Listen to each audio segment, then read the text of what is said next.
Mela għadna kif smajna li Ġesu daħal fis-sinagoga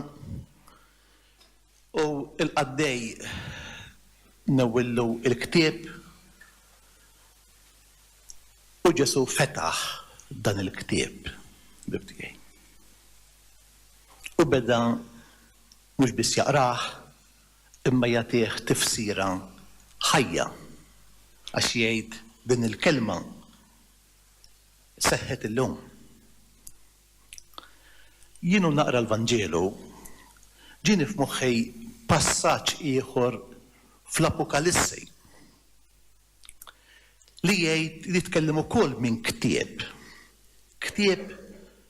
li hu magħluq sewwa għax jgħid li fih 7 siġilli. Ġifieri meta jgħid 7 siġilli jfisser li dal-ktieb ħadd ma seta' jiftħu.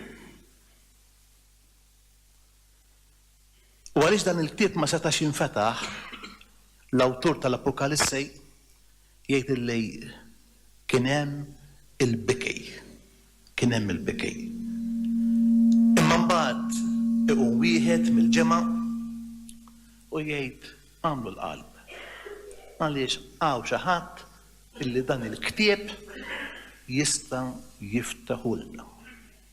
U kien qed jirriferi għal mulej Ġesu. U l-lejla f'din il-rikorrenza hekk nixtieq inħares lejn il-Ministeru tagħna ġifier mhux tiegħi biss imma tagħna bħala Knisja. Illi aħna msejħejn ħbib tiegħi mhux biex nagħlqu il-kutba ta' ħadd. Ebda ktieb m'għandu jingħalaq. Lanqas dak li fih kitba ħażina. Dak li fih ħafna żbalji.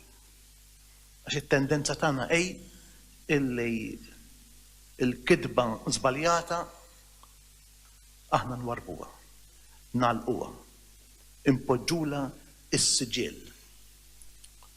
Il-missjoni tagħna waħda illi hemm ktieb li huwa l-eżistenza ta' kull wieħed u waħda minnha li huwa misteru u dan il-ktieb aħna rridu ngħinu biex jinfetaħ. U għandna bżonn l-għajnuna tal-mulej Ġesu. Bħalma għamel il-mulej Ġesu illi quddiem il-ktieb magħluq u għaliex magħluq iġejb id-dnewwa, iġejb il-bikej u jkisser is-siġilli jien naħseb illi hekk iridu naqraw is-sejħa u l-missjoni tagħna bħala dawk illi mibewtejn ħalli ngħinu lill-bniedem jiftaħ il-ktieb ta' ħajtu ma jibżax jaqra jew taqra il-ħajja tagħha minkejja li fiha l-iżbalji u ssejb fil-ktieb it-tifsira li tagħmel sens għal ħajja tagħha ta' dik il-persuna u jekk kull wieħed waħda minnha jgħix il-ħajja tiegħu bis-sens, il-ħajja tiegħu personali, il-ħajja tiegħu bħala familja, il-ħajja tagħna bħala soċjetà, allura ħbib tiegħi nkunu preżenza li ġejb ir-riesq. Allura jiena din it-talba li nagħmel illejla lil Alla l-imbierek li ikompli jibgħat l-Ispirtu Santu fuqna. Ħalli aħna ikollna il-kuraġġ illi inkissru kull siġiel illi qiegħed jagħlaq il-ktieb tal-ħajja anke ta' persuna waħda. Iktar u iktar jekk hemm iktar minn persuna waħda illi għandha li għalqet il-ktieb. Tafu l-espressjoni xi tfisser xe, issa għalqet il-ktieb, allura tajt qiesi minn kollox.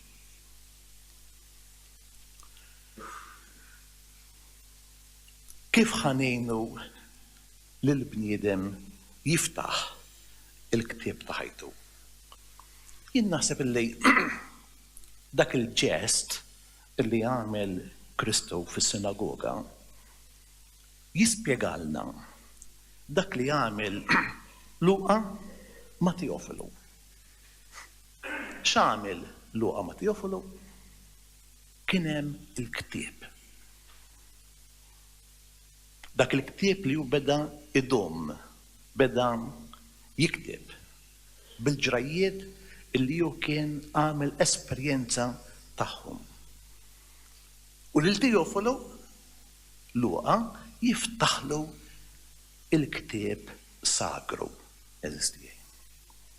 U allura naħseb illi aħna fuq din il-linja rridu nimxu illi mhux ħanejt nibdew niftħu, imma inkomplu niftħu beraħ il-ktieb qaddejs, il-ktieb sagru. Fi kliem ieħor il-kelma tal-Alla biex jaqra Teofilu tal-lum. U allura int u jien. Hawnhekk qiegħda r-ruħ tal-komunità Nisranija. Jekk tkun komunità imseqqa madwar dan il-ktieb. Il-ktieb qaddejs. Illi għalina dan il-ktieb qaddejs mhux karta, mhux it-tramejta u persuna. Il-mulej Ġesu. Il-verb li sar bniedem.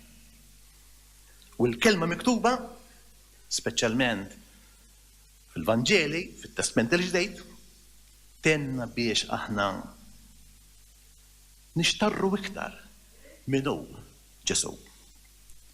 U allura fil-waqt li jiena grat ħafna illi matul dawn is-snin li għaddew bil-kooperazzjoni ta' ħafna minnkom, presbiteri u lajċi, għamilna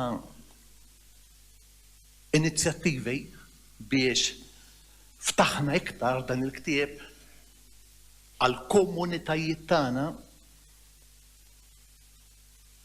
Jiena nixtieq inħeġġiġkom ħalli din it-tip ta' pastorali natuha priorità. Ħalli noħolqu iktar dawk l-opportunitajiet fejn il-bniedem tal-lum jiġi iktar rejb il-kelma. U din il-kelma hija dejjem ġdida illi bl-interpretazzjoni li natuha dejjem frabta mat-tradizzjoni, mat-tagħlim tal-Knisja, imma hija kelma ħajja li qed isseħħ illum fil-ħajja ta' kull wieħed u waħda minnha. Allura jekk tgħiduli x'tixtieq għal għada mill-Knisja tagħna, illi aħna eżistijaj insaħħu dejn il-ħidma ta' evangelizzazzjoni. Ġifieri li il-Vanġelu nagħmluh iktar rejb ta' ħutna il-bnedmejn. Illi ninvestu iktar f'dawk il-momenti fejn aħna nirriflettu u nitolbu permezz tal-kelma. Jiena jekk irrid nagħti eżempju, insemmi il-komunitajiet ewkaristiċi.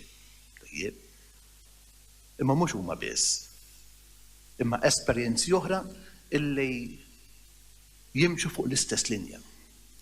Fejn aħna niltaqgħu madwar il-ktieb imqaddes u fid-dawl ta' dik il-kelma aħna nsibu is-serħan tagħna, aħna nsibu il-gwida tagħna, aħna nsibu kelma li teħlisna bibtijaj. Dak il-ħelsien illi jitkellem minnu Kristu fis-sinagoga. Fl-aħħar mill-aħħar dan hu l-Ministeru tal-Isqof, dak illi ixandar il-kelma, ifisser il-kelma, li jitma' bil-kelma. Imma dan il-Ministeru ma nwettqux waħdej, imma nwettqu flimkien magħkom eżistijaj. Imma mbagħad hemm xi ħaġa oħra illi nixtieq li niftħu iktar huma il-kanali tal-grazzja tal-Alla. U allura qed nitkellem b'mod partikolari mis-sagramenti bibtijaj. Naħseb illi għamilna, investejna, ħadimna biex is-sagramenti ikunu miftuħin għal ħafna.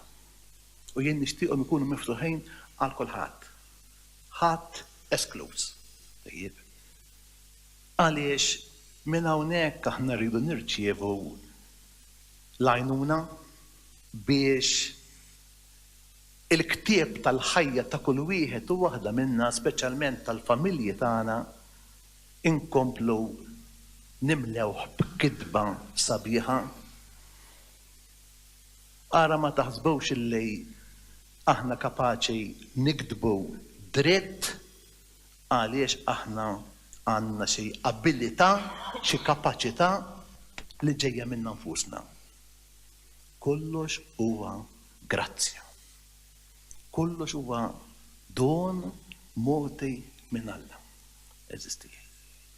U nerġa' ngħid is-sagramenti huma dawk il-mezzi ordinarji kif aħna nistgħu nixorbu minn dawn lejjun. U għalhekk nixtieq illi dawn ikunu miftuħin iktar għall-bnedmin, għall-insara.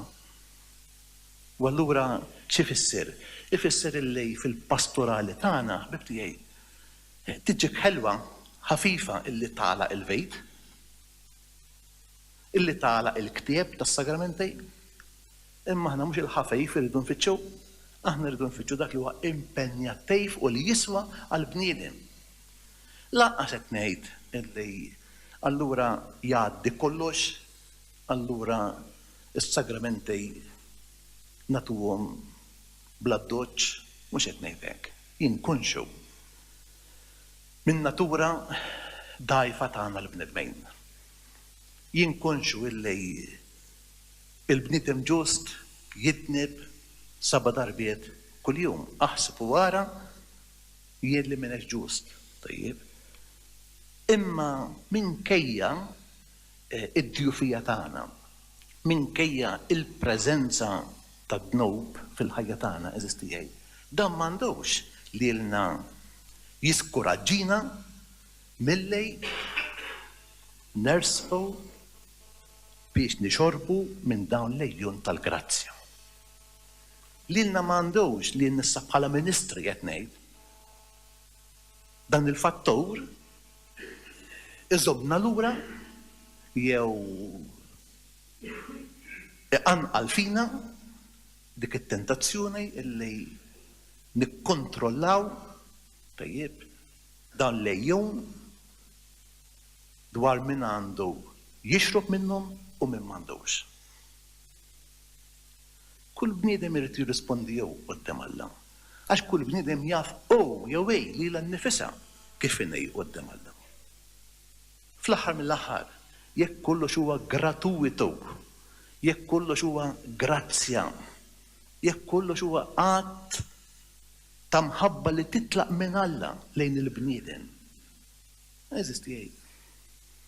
Hija din l-esperjenza li imbagħad għandha timbuttana, taqlana minn ċertu sitwazzjonijiet biex il-ħajja tagħna kuljum nagħmluha iktar ordinata kif jixtieq minnha Alla dinbierek. Jien naħseb illej anke fuq din il-linja imxejna. U nixtieq illej inkomplu nimxu iktar.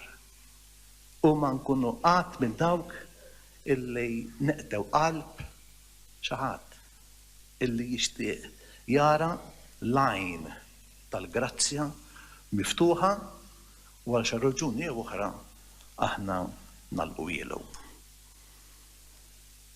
Fl-aħħar mill-aħħar meta ngħid il-grazzja qed nitkellem minn Ġesu Kristu tafux. Ġifieri will-mulħid Ġesu huma dawk is-sitwazzjonijiet l-aktar imwera illi fettex li jkun preżenti fihom. Hija l-preżenza tiegħu illi tkeċċej it-tnub. Issa jien naħseb illi din l-attitudni pastorali tagħna tenna ħallej imbagħad inkomplu bil-ħidma tagħna biex niftħu ktieb ieħor. Tafu x'inhu? Il-qalb tiegħek u tiegħi. Għax tista' tkun ktieb magħluqa mhux b'7 siġillej imma 7 u 70 darba. Kemm hemm bżonn illi ma jkollniex qlub li huma s-siġillati. L-ewwel nett għal xulxejn.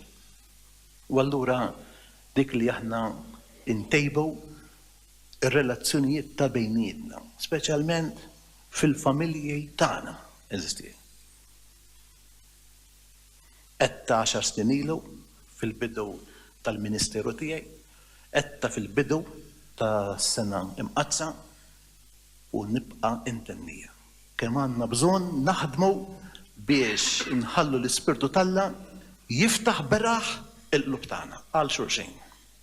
Ħalli infejqu ir-relazzjonijiet ta' bejnietna.